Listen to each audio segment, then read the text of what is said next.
글은 좀 뭐라 해야 되지? 이게 좀 모드가 다르더라고요. 이게 글 쓰는 거. 예. 글 쓰는 거는 단순 표출이 아니고 예.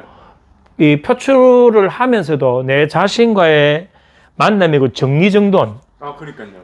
그 모든 걸 추려가지고 끼워 맞춰야 되고 사실은 이제 말로 표현하는 거와 글로 쓰는 건 같은 개념인데 예. 사실 글 쓰는 게 더 힘들죠. 그렇더라고요. 아, 이거 하고 어제 그냥 잠시 글을 한번 써볼까 하고 그냥 이제 그냥 한번 해봤는데 쉽지 않 케이스를 쉬운 케이스를 추려내는 것도 쉽지가 않고. 그건 이제 좋은 방법이 있어요. 글쓰기 좋은 방법. 어떤 일종의 모델링 기법이거든요. 그러면 이제 이 관련된 수업을 하고 있잖아요. 그러면 제가 쓴 글을 우리가 필사라고 있죠. 필사를 해보시는 거예요. 필사를 하시면서 거기에 고치고 싶은 부분들을 하나씩 손을 보는 거예요. 그래서 그 NLP 전제 조건이라는 걸 쭉 해가지고 직접 써보는 거예요. 그럼 내가 읽어 지나갈 때하고 쓸 때 불려 나오는 회로가 달라요. 그럼 이 쓸 때 불려 나오는 회로들이 하나의 가지가 나왔으면 여기에서 뻗어나간 가지들이 이 선생만의 가지가 있다고. 그게 거기에 이거 요래 고치면 좋겠는데 저래 고치면 좋겠는데 라는 게 나와요. 근데 그게 처음에 할 때는 고치는 게 몇 개 안 나와져요. 근데 그걸 계속 반복하다 보면 어떤 현상이 나오냐면 통째로 바꾸고 싶은 때도 나와진다고. 그건 훈련이에요. 그래서 내가 학습하고 경험한 내용들이 내 뇌에 다 있기 때문에 이걸 지금 거기에 연결해서 전체성을 만드는 훈련이 안 돼 있는 거지. 자원은 이 선생은 다 있거든 안에. 얼마든지 가능하지. 그래서 그걸 처음부터 적어보라고요? 처음부터 없는 거에서 막 만들려면 이거 창의를 해야 되거든. 그러니까요. 그럼 뇌는 힘들어요. 힘들죠. 그래서 뇌를 편하게 하려면 뺏기는 거. 근데 뺏기는 거를 우리는 모방하기, 모델링이라고 하는데 이건 있는 그대로를 처음에는 해보는 거예요. 근데 예를 들어서 이제 마음읽기라는 거를 그대로 쫙 써보면 요 쓴 내용에 뭔가 관련된 게 있으면 내 정보가 불려 올라와요, 뇌에서. 그때 이제 써놓는 거예요, 일단 낙서식으로. 써놓고 이제 우리가 이제 책을 써보면 처음 쓰는 책을 초고라고 하잖아요. 초고는 쓰레기입니다. 그는 영감이 불려 나왔을 뿐이지 그게 전혀 글이 아니에요. 그걸 몇 번 따듬거든. 그러면 이 선생이 읽으면서 메모하고 싶은 게 분명히 나온다고. 우리가 책 읽을 때도 메모하고 싶은 게 나오는데 그럼 내가 쓰면서는 메모하고 싶으면 요거 여기 메모 딱 좀 써놓는 거예요. 메모해 놓은 걸 가지고 나중에 다시 문장을 다시 또 고쳐보는 거예요. 그러면 이제 100% 따라 하던 게 한 80%로 따라하게 되고 나중에 반복하다 보면 거기에 이제 여러 가지 공부한 것들이 다 연결돼 이제 나오면 그게 나중에 한 50% 이하로 내려가요. 근데 다른 글의 50% 이하를 반영하고 내게 50% 이상 가면 그건 내 글이에요. 그렇게 훈련하시는 게 제일 나아요. 저는 그렇게 했어요, 처음에. 왜냐면 무예수유를 갑자기 엉뚱한 게 만들어 나올 수가 없거든.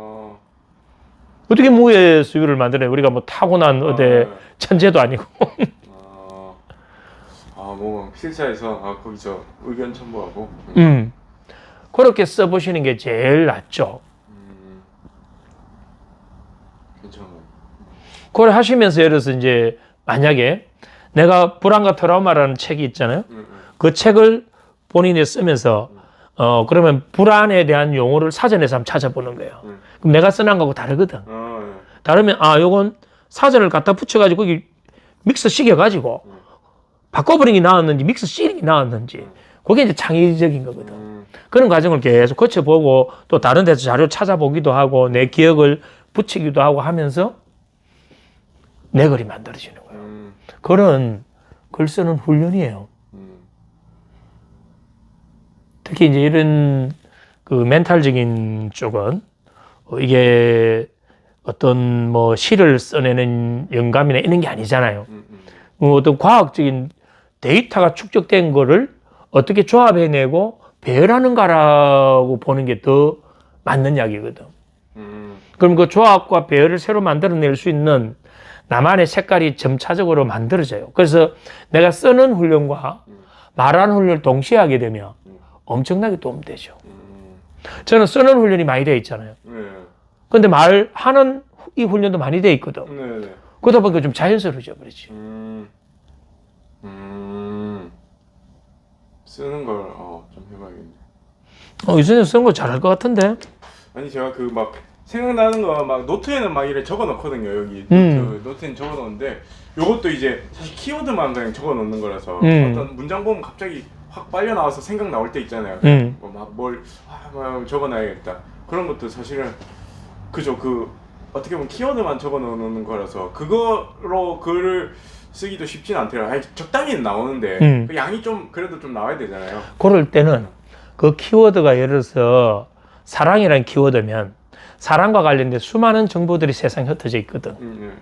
그럼 그거하고 그걸 몇 개 가와서 내가 쓴 글에 가장 부합될 수 있는 샘플을 가져오는 거예요. 찾아서 그래서 한번 섞어보는 거예요. 그럼 그게 본인이 되잖아.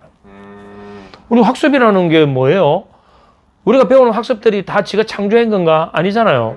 전부 다 누군가가 이루어놓은 건 학문적 체계를 우리는 빨아들이는 거잖아.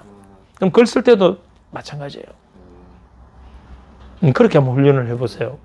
아마 내보다 더 뛰어날 거예요. 왜냐면 내 같은 사람이 그래 할 수 있다는 건 이 선생 같은 경우는 내보다 더 잘할 수 있는 가능성이 있다.